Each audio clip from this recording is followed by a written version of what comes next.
নমস্কার দর্শক বন্ধুরা, রেপ স্পোর্টস বাংলায় আপনাদের সবাইকে স্বাগত। এই মুহূর্তে আমি যার সঙ্গে আছি তিনি নবনিযুক্ত মোহামেডান স্পোর্টিং ক্লাবের সচিব ওয়াসিম আকরাম। অবশ্যই তার হাত ধরেই কিন্তু মোহামেডান স্পোর্টিং ক্লাব একটা নবজাগরণের আশা করছে। Obviously you know that the situation যে মুহূর্তে তিনি দায়িত্ব নিয়েছেন, this are very difficult times. কেন একটা বিশাল অঙ্ক পরিমাণ একটা দেনা আছে, ফিফা ট্রান্সফার উইন্ডো ব্যান আছে, কিন্তু তার মধ্যে থেকেও তিনি দায়িত্ব নিয়েছেন। Obviously the supporters, obviously he has overwhelmingly received by the supporters. তো ওয়াসিম ভাই, কিভাবে এই প্রত্যাবর্তনটাকে দেখছেন? Obviously the situation you had to face earlier, you had the secretary, but you had to go away, কিন্তু আবার প্রত্যাবর্তন ঘটলো। এভাবে কীভাবে দেখছেন, যেভাবে সমর্থকদের ভালোবাসা পেলেন? Obviously expectations will be huge on you. না, এক্সপেকটেশনস তো থাকবেই। এই চেয়ারে বসলে এক্সপেকটেশনস আগেও আমি ফেস করেছি, অনেক বেশি এক্সপেকটেশনস ছিল, যে সময় আমি ডেলিভারও করতে পেরেছিলাম। এখন আরও বেশি আছে। বাট দ্য সিচুয়েশান, যখন আমি আগেরবার হয়েছিলাম 2020-তে, তখন ক্লাবের এত খারাপ অবস্থা ছিল না। এখন ক্লাবের অবস্থা খুবই critical. I am not saying this as an excuse, but একটা ক্লাবের 15 কোটি টাকা দেনা হয়ে যাওয়া, আর ক্লাবের কোনো ইনভেস্টার নেই, স্পন্সর নেই, প্লাস একটা সিজন আবার কন্টিনিউ করা, যে সিজন আমরা সম্ভবত আইএসএল খেলবো, আরও 25 কোটি টাকার মতো বাজেট এনে দেওয়া, টোটাল ডেফিসিট অফ 40 crores। এখন আমি বসে আছি এই চেয়ারে। তো আমার মনে হয় it's a very very big responsibility. Definitely অনেক পরিশ্রম করতে হবে, তবে আমরা পারবো বলেই এসেছি। বাট অ্যাজ ইউ সে, যে 40 কোটি টাকা আপনাদের লক্ষ্য to generate so as to make a good team, কিন্তু how hopeful are you given that Mohammedan Sporting has been relegated in the ISL last season? তো আপনি কি আশা দেখছেন, মানে given that obviously Diamond Harbour has been promoted, তো 14টা দল এই মুহূর্তে আছে আইএসএলে, but how do see, how are you hopeful, বা কীভাবে আপনারা চাই হোপফুল যে Mohammedan Sporting can come back in the ISL? there are many technicalities, যে টেকনিক্যালিটিস নিয়ে এখন কথা বলা আমার উচিত হবে না। সো আনঅফিশিয়ালি আমরা যখন যোগাযোগ করেছিলাম, আমার তখন, আজকে তো আমার অফিশিয়াল অ্যানাউন্সমেন্ট হয়েছে, আনঅফিশিয়ালি যখন কথা হয়েছিল, ওনাদের নাম আমি নিতে চাইছি না, but they all who's who of the federation. তো দের আর ওয়েজ, যেটা এটা করা সম্ভব হবে, বাট ওনারাও বলেছেন we can't 100% guarantee you, but সম্ভাবনা আছে বলে আমি এই কথাটা বলছি। There are chances we will participate, but chances are very high. অবশ্যই যে সাংবাদিক সম্মেলনে আমরা শুনলাম যে অবভিয়াসলি যে সোসাইটি রেজিস্ট্রেশন অ্যাক্টের যে আন্ডারে যে অ্যাকাউন্ট ছিল, সেই অ্যাকাউন্টটাকে ফ্রিজ করা হবে, এবং পাবলিক লিমিটেড কোম্পানিও যেটা ছিল সেটাকেও নতুন করে ডিসম্যান্টেল করে নতুন করে কমিটি ফর্ম করবে। নতুন কমিটিটিকে পুরনো কমিটির থেকে কাউকে রাখবেন আপনারা? না, নতুন কমিটিতে এইটা মানে আপাতত যা ডিসকাশন হয়েছে, অ্যান্ড মানে আমিও যেটা চাই, আশা করছি ওটাই হবে। পুরাতন কমিটির 2টো সদস্য খালি থাকবে, যে 2টো সদস্য অনেক পরিশ্রম করেছে যেমন ক্লাবের জন্য। নাম্বার 1 ইজ আমিরুদ্দিন ববি সাহেব, উনি অলরেডি সভাপতি ছিলেন ক্লাবের, আর বেলাল আহমেদ খান, আমাদের প্রিয় বেলাল দা। কারণ কি, আমিরুদ্দিন ববি সাহেব অলওয়েজ বিহাইন্ড দ্য সিনস থেকে কাজ করেছেন। যেই সময় আমাদের ইনভেস্টাররা চলে যায়, উনি কিন্তু তৎকালীন সরকারের কাছে গিয়ে, প্রাক্তন মুখ্যমন্ত্রীর কাছে গিয়ে অনেকভাবে সিএসআর ফান্ডিং থেকে আরম্ভ করে অনেক কিছু করেছেন। And the amount that I am talking about is on the upwards of 10-12 crores। ওই সময় ক্লাবে আর কেউ আসতেন না, সো কল্ড অফিসিয়ালসরা। আমিরুদ্দিন ববি সাহেব ওই ফান্ডিংটা এনে দিয়েছিলেন। হি ট্রাইড হিজ বেস্ট কীভাবে ক্লাবটাকে আবার আফ্লোট রাখা যায়, বাট ইয়েস, একা তো ওনার পক্ষে সম্ভব ছিল না। But we have seen his efforts, we know that উনি ক্লাবের ব্যাপারে কি চিন্তাধারা রাখেন, আর ওনার ভিশন আমাদের সঙ্গে খুবই অ্যালাইন। উনিও চান কে মোহামেডান স্পোর্টিং ক্লাব একটা ভালো জায়গায় যাক। And on top of that, এই যে ইনফ্রাস্ট্রাকচার আপনারা দেখছেন আজকে, আমি আপনাকে গ্যারেন্টি দিয়ে বলতে পারি ভারতবর্ষে কোনো ফুটবল ক্লাবে এত সুন্দর ক্লাব অফিস নেই। অ্যান্ড এই পুরো স্টেজ যায় আমাদের আমিরুদ্দিন ববি সাহেব। হি deserves it, because that man is a man of test. উনি জানেন কীভাবে এগুলো করতে হয়। উনি বেশিরভাগ সময় এইসব নিয়ে ভাবতেন। উনি খুব, যখন আমি সচিবও হয়েছিলাম, আমাকে খুব ক্লিয়ারলি বলেছিলেন, আমি ফুটবল খুব একটা বুঝি না, আমি ইনভলভ থাকবো না, other than that if you need any support I am there. তো আমি দেখলাম লাস্ট 3-4 বছরে যা ক্লাবের ডেভেলপমেন্ট আপনি দেখছেন in terms of the infrastructure, in terms of যখন আমাদের ইনভেস্টর চলে গেল ফাইন্যান্সিং করা, that man single handedly did it. Second is Bilal Ahmed Khan, আমাদের বিলাল ভাই। বিলাল ভাই এমন একটা ব্যক্তি যাকে আমি মনে করি মোহামেডান স্পোর্টিং ক্লাবে আর মোহামেডান স্পোর্টিং ক্লাবের ফুটবল হিস্ট্রিতে এত নলেজ অ্যাবাউট ময়দান ফুটবল কারণ নেই।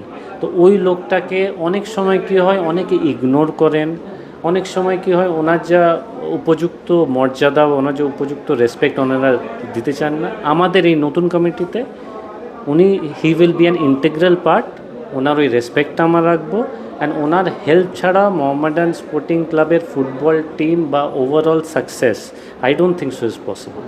Coming back to the football team, obviously যে সামনেই ডুরান্ড কাপ এবং কলকাতা লিগ, তো কী পরিকল্পনা আছে as to obviously Mehrajuddin Wadoo was involved with the team, তো তাকে কি রাখা হবে কি না, বা who is going to be the assistant coach, কেননা মোহামেডান স্পোর্টিং ক্লাবের assistant coach has join some other clubs, তো কী পরিকল্পনা আছে, কবে থেকে প্রস্তুতি শুরু হবে, একটু যদি ডিটেলে বলুন। না, আমাদের লিগ স্টার্ট হচ্ছে 25th অফ জুনে। আমাদের সম্ভবত প্রথম ম্যাচ হচ্ছে 3rd বা 4th জুলাই, যা আপাতত যা কমিউনিকেশন আমরা পেয়েছি। আমরা একটা রেসিডেন্সিয়াল ক্যাম্প করছি কল্যাণীতে। ওই রেসিডেন্সিয়াল ক্যাম্পটা আরম্ভ হবে 20 তারিখে, তার আগে 19 তারিখের রাত্রে একটা মিট অ্যান্ড গ্রিট আছে with the entire football team and the coach supporting staff, কোচের সাপোর্টিং স্টাফ আর অফিসিয়ালসদের। ওখানে আমাদের মোটিভেট করার জন্যই এই মিট অ্যান্ড গ্রিট। আমরা একটা 5-star হোটেলে করবো ওভার ডিনার। 20 তারিখে ওনারা কল্যাণীতে যাবেন ফর দ্য রেসিডেন্সিয়াল ক্যাম্প। 20 থেকে 30 ক্যাম্প করার পর ফিরে আসবেন কলকাতায়। কলকাতায় ওদের থাকা ব্যবস্থা ইত্যাদি আমরা সমস্ত কিছু করে দিয়েছি। আর তারপরে আমাদের লিগ স্টার্ট হবে। এবার কামিং ব্যাক টু আমাদের অ্যাসিস্ট্যান্ট কোচ যিনি হয়তো চলে গেছেন অন্য জায়গায়, so Mehrajuddin Wadoo sir, he has his own plans. উনি বলেছেন যে ওনার অলরেডি নজরে 2-3 জন আছেন, আমি নাম এখন রিভিল করতে চাই না। তো ওনার সঙ্গে আমরা কথাবার্তা বলছি। If everything falls into place, you'll definitely get to know. And obviously what happens to the FIFA ban? Obviously যেটা আপনি বললেন যে দায়িত্ব নেওয়ার পরে যেটা সবথেকে বড় চ্যালেঞ্জ আপনার কাছে থাকবে to uplift the FIFA ban, সেইটাকে নিয়ে আপনি কি ভাবছেন? এবং অবশ্যই দল গঠনের ক্ষেত্রেও কিন্তু একটা মানে বাধা থাকবে, যেহেতু আপনি নতুন প্লেয়ার নিতে পারবেন না যতক্ষণ ওই ফিফা ট্রান্সফার ব্যানটা উঠবে। হ্যাঁ, ফিফা ব্যান তো সবথেকে বড় সমস্যা এখন। এবার ব্যানটা লিফট করার অনেকগুলো পদ্ধতি আছে। দ্য ফার্স্ট অ্যান্ড ফরমোস্ট ওই টাকাটা দিতে হবে ফিফায়।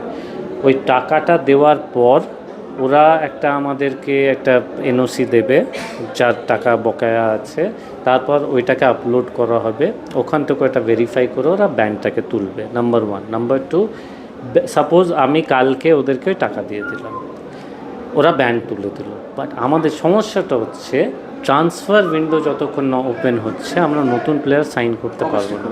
তো অগস্টে খুলবে, আর আমাদের লিগ স্টার্ট হয়ে যাচ্ছে এন্ড অফ জুনে। তো আমাদের 1 মাস উইদাউট ফরেনার খেলতে হবে। ক্যালকাটা লিগে তো ফরেনার অ্যালাউডও নেই, বাট ডিউরান্ডের কথা বলছি, 1 মাস বিনা ফরেনার খেলতে হবে। আর ক্যালকাটা লিগেও যদি কোনো নতুন প্লেয়ারকে আমরা ইনক্লুড করতে চাই, will have to wait 1 month. আপনি নিজে যেহেতু একটা কর্পোরেট ব্যাকিং থেকে আসেন, তো obviously given that Mohammedan Sporting is যে support base throughout the country, মানে yes it will be challenging, but পূর্বতন যে কমিটি ছিল আমরা দেখেছিলাম দে হ্যাভ ফেসড, মানে তারা অনেক মানে কী বলবো আশ্বাস দিয়েছিলেন, কিন্তু eventually nothing happen. Mohammedan sporting দল খুবই সামান্য একটা দল তৈরি করেছিল। তো এক্ষেত্রে আপনার সবথেকে বড় চ্যালেঞ্জ কী হবে? And major concern will be the funding, মানে সেই দিক থেকে ইনভেস্টার বা স্পন্সর আনাটা এই মুহূর্তে যা দ্য প্রেক্ষাপটে কিন্তু ইট will be difficult. Right. So আমি যখন ক্লাবের দায়িত্ব নিয়েছিলাম অ্যাজ এ জিএস ইন 2020, তখন কোভিড পিরিয়ড ছিল, খেলাও ভালো করে হতো না, খুব মানে অ্যাব্রাপ্টলি একটা লিগ অ্যানাউন্স হয়েছিল, ওই লিগে জিতে আমরা আই লিগে কোয়ালিফাই করেছিলাম। ওই কোভিড পিরিয়ডে আমি ইনভেস্টার এনেছিলাম, যে ইনভেস্টারই দ্য অনলি ইনভেস্টার যে মোহামেডানে এসছে। তো আমি যখন ওই সময় পেরেছি, তো ডেফিনেটলি আমার একটা প্ল্যানিং তখনই ছিল। ইটস বিন 6 ইয়ার্স নাও, আমি যা ছিলাম তার থেকে অবভিয়াসলি আরও বেটার কাজ কারবার করতে পারি, and I have much more connections. I am very confident Mohammedan sporting ক্লাবে কর্পোরেট আসবে না, এটা হতে পারে না। মোহামেডান স্পোর্টিং ক্লাব ট্রফি তুলবে না, এটা হতে পারে না। মোহামেডান স্পোর্টিং ক্লাবে বড় বড় স্পন্সর আসবে না, এটা হতে পারে না। The thing is what people in the corporate world fear, I also belong to corporate world, what they fear is the management. It has always been mismanaged. একটা সিজন ভালো হয়ে যায়, যখন আমি ছিলাম ভালো ছিল, একটা দেড়টা সিজন যখন বাঙ্কার হিল ছিল ভালো ছিল, তারপরে আবার ব্যাক টু স্কোয়ার ওয়ান। তো ওই পুরাতন ফেসেসদের ওরা চাইছে না, ওই পুরাতন ম্যানেজমেন্টকে ওরা চাইছে না। শুধুমাত্র দর্শকরা না, সমর্থকরা না, মেম্বার্সরা না, ইভেন কর্পোরেটসরা পুরাতন কাউকে চাইছে না। ওনারা এখন সরে দাঁড়িয়েছেন। আমি ভীষণভাবে আশাবাদী, I am very positive, very very positive that investors will come, corporate tie ups আমাদের হবে, ভালো অ্যামাউন্টের আমরা স্পন্সরশিপ পাবো। You mentioned the name of Bunker Hill, who has been very integral, who played a very integral part in getting the club from into the I League for I League. তো সেই দিক থেকে কি, এবং due to several differences Bunker Hill সেরকম আগ্রহ দেখায়নি last কয়েক বছর। Can we say that with you coming at the helm, with you becoming the secretary of the club, can we see Bunker Hill coming back again as an investor, or and can you see some more corporates? See, I'll be very honest. Bunker Hill came to the club because of me. Bunker Hill jini korta is a very good friend of mine. But অনেক কিছু আছে business related. I cannot approach Bunker Hill right now, and neither will I, একটা emotional এখানে ব্যাপার হয়ে গেছে। I know ওনার সঙ্গে কী হয়েছে ক্লাবে, so he was not treated very well. তো আমি চাইছি না যে আবার আমি আগে স্টেবিলিটি আনি। My offer will be open to all. If Bunker Hill is interested, তাহলে আমরা বসে ডিসকাশন করবো। বাট আমার কাছে আরও কর্পোরেটসরা আছে যারা ডেফিনেটলি আসবে। And when you talking about Bunker Hill, আমার তো ডেফিনেটলি একটা সফট কর্নার থাকবে, because it's my friends company. তবে আই ডোন্ট ওয়ান্ট যে যতক্ষণ না আমি কনফিডেন্স পাচ্ছি কি yes the club is in a stable position, আমি কাউকে অ্যাটলিস্ট কারোর সঙ্গে কোনো নেগোসিয়েশনে বসবো। My last question to you, obviously now that you have become the secretary, what would be your message to the millions and millions of Mohammedan sporting fans across the country, not even in India but across the globe? Yeah. So my only message would be, অফিসিয়ালসরা আসবে যাবে, committee আসবে যাবে, please আপনারা কোনো ব্যক্তিকে নিয়ে ব্যক্তি পুজো করবেন না। Wasim is a nobody, Wasim is just a custodian right now of the club.